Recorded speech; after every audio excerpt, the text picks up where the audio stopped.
রমজানের শুভেচ্ছা।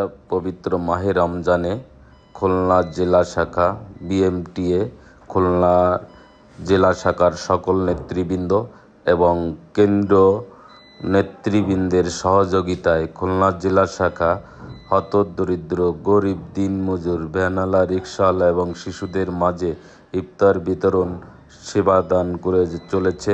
খুলনা জেলা শাখা অতীতেও এভাবে মাঠে ছিল, আগামীতেও থাকবে এ আশাবাদ ব্যক্ত করে এবং সাথে সাথে বাংলাদেশের প্রতিটি জায়গায়, প্রতিটি জেলায় প্রত্যেকে সাধারণ মানুষের পাশে প্রতি সরকারি বিশেষ দিনে আপনারা মানুষের পাশে এভাবে থাকবেন।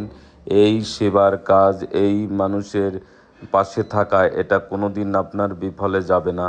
আপনার অবশ্যই সৃষ্টিকর্তার প্রতিদান দিবেন। প্রতিটি জেলা থেকে এভাবে সাধারণ মানুষের পাশে থাকবেন। বাংলাদেশ মেডিকেল টেকনোলজিস্ট অ্যালায়েন্স এভাবে উজ্জীবিত হবে সাধারণ মানুষের সেবার পাশে, হতদরিদ্র এবং যেভাবে যেখান থেকে পারেন সেবার কার্যক্রম চালিয়ে যাবেন, এই আশাবাদ ব্যক্ত করি বাংলাদেশ মেডিকেল টেকনোলজিস্ট অ্যালায়েন্সকে।